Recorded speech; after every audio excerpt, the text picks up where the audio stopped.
Assalamualaikum warahmatullahi wabarakatuh. Hai anak-anak hebat, apa kabar kalian semua? Bersama Bu Ida, mari kita belajar tentang tema 8 Bumiku, subtema 2 Bumiku dan musimnya, pembelajaran 1. Berikut tujuan pembelajaran kali ini.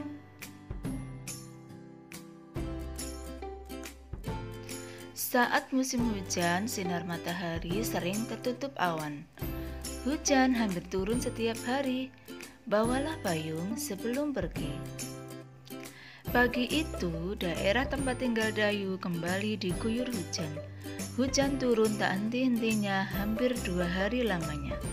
Saat Dayu menonton televisi, dilihatnya berita mengenai beberapa daerah yang terkena bencana banjir. Banjir merupakan peristiwa alam yang sering terjadi ketika musim hujan tiba. Dayu ingin mengetahui lebih jauh mengenai bencana banjir. Yuk kita baca bersama. Simaklah bacaan berikut. Cermati informasi-informasi yang disampaikan dalam bacaan tersebut. Catat gagasan utama dan informasi penting yang kamu temukan dalam tiap paragraf bacaan. Banjir bukan sekadar bencana alam. Memasuki musim hujan, terjadi peningkatan curah hujan di beberapa wilayah di Indonesia.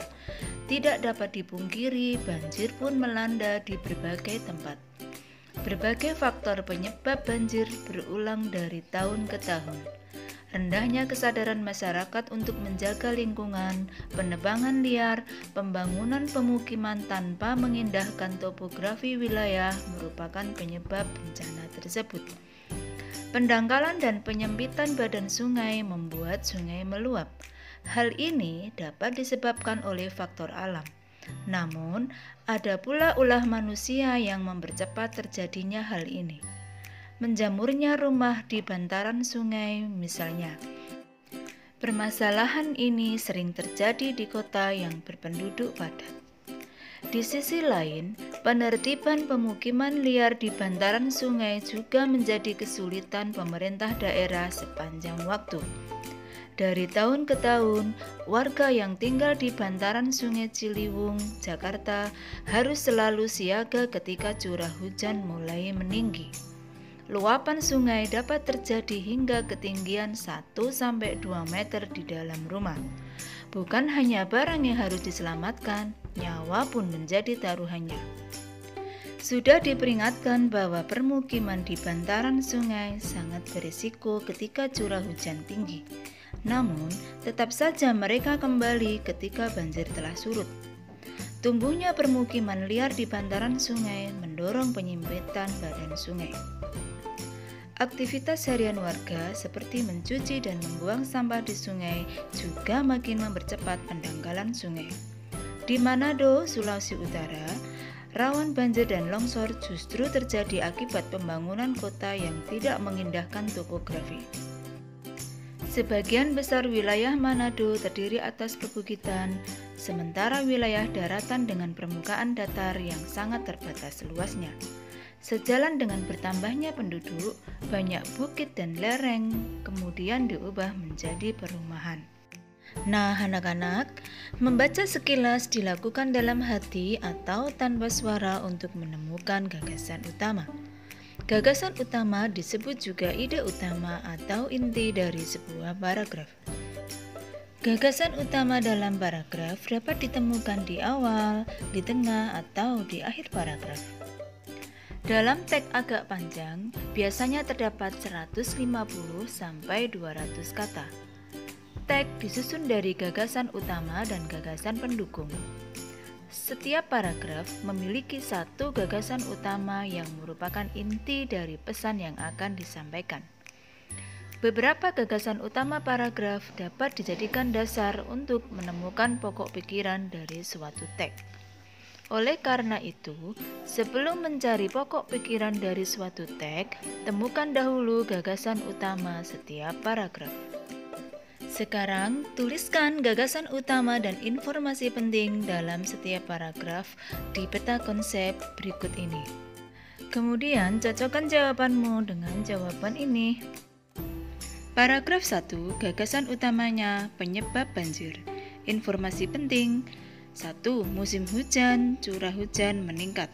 Yang kedua, rendahnya kesadaran masyarakat. Yang ketiga, pendangkalan dan penyempitan badan sungai. Paragraf 2, gagasan utamanya permukiman di bantaran Sungai Ciliwung. Informasi penting. 1. Penertiban permukiman liar di bantaran Sungai Ciliwung. Yang kedua, resiko permukiman di bantaran sungai. Paragraf 3, gagasan utamanya banjir dan longsor akibat pembangunan tidak mengindahkan topografi. Informasi penting. 1. Di Manado, banjir dan longsor akibat pembangunan kota. Yang kedua, banyak bukit dan lereng diubah menjadi perumahan. Berdasarkan gagasan utama dan informasi penting yang kamu temukan, buatlah ringkasan singkat tentang bacaan banjir bukan sekadar bencana alam.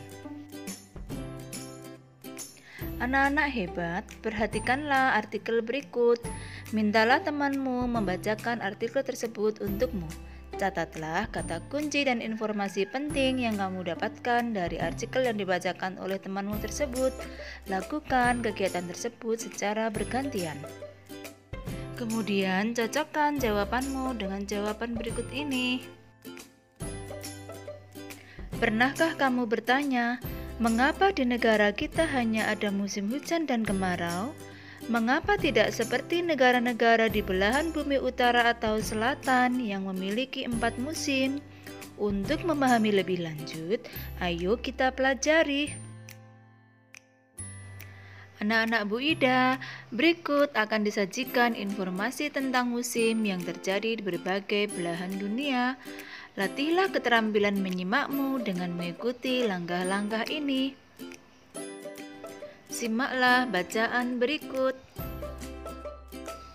Ada 2, ada 4. Mungkin kamu pernah bertanya-tanya di dalam hati, mengapa di Indonesia hanya ada musim hujan dan musim kemarau? Tidak seperti negara-negara subtropis yang memiliki 4 musim. Keempat musim di negara-negara subtropis tersebut adalah musim dingin, semi, gugur, dan musim panas. Pada musim dingin, tanah diselimuti salju seputih kapas. Pada musim semi, bunga-bunga bermekaran dengan indahnya. Saat musim gugur, daun-daun berwarna coklat keemasan kemudian berguguran dari batangnya. Ada pula musim panas, saat jangka waktu siang hari berlangsung sangat lama daripada malam hari, bahkan dapat berlangsung hanya selama 4-5 jam saja. Perbedaan musim di negara tropis terjadi karena ketika mengorbit poros bumi dalam keadaan miring. Pada bulan Desember, saat poros di belahan bumi utara mengalami kemiringan terjauh dari matahari sehingga sedikit mendapatkan sinar matahari. Akibatnya, terjadilah apa yang kita kenal sebagai musim dingin. Di sisi belahan bumi selatan, pada waktu bersamaan terjadi musim panas. Sementara itu, di bagian tengah poros bumi, yaitu bagian yang dekat dengan garis ekuator, poros tidak terlalu mengalami kemiringan. Banyaknya sinar matahari cenderung stabil sepanjang tahun. Pada bagian bumi ini, arah dan kecepatan anginlah yang berperan memengaruhi musim. Angin terjadi karena perbedaan tekanan udara. Baik 2 maupun 4 musim adalah sama-sama karunia Tuhan Yang Maha Esa. Semuanya harus kita syukuri karena menjadikan tempat-tempat di muka bumi ini sempurna dengan ciri khasnya masing-masing. Nah anak-anak, gagasan utama pada bacaan tersebut adalah paragraf 1, penyebab terjadinya 4 musim di negara subtropis. Paragraf 2, arah dan kecepatan angin yang berperan memengaruhi musim. Paragraf ketiga, gagasan utamanya 2 maupun 4 musim merupakan karunia Tuhan Yang Maha Esa. Berdasarkan teks bacaan ada 2, ada 4, jelaskan penyebab terjadinya perbedaan musim di bumi. Perbedaan musim di bumi disebabkan oleh kemiringan poros bumi. Sekian pembelajaran kali ini ya, mudah-mudahan bermanfaat. Terima kasih. Wassalamualaikum warahmatullahi wabarakatuh.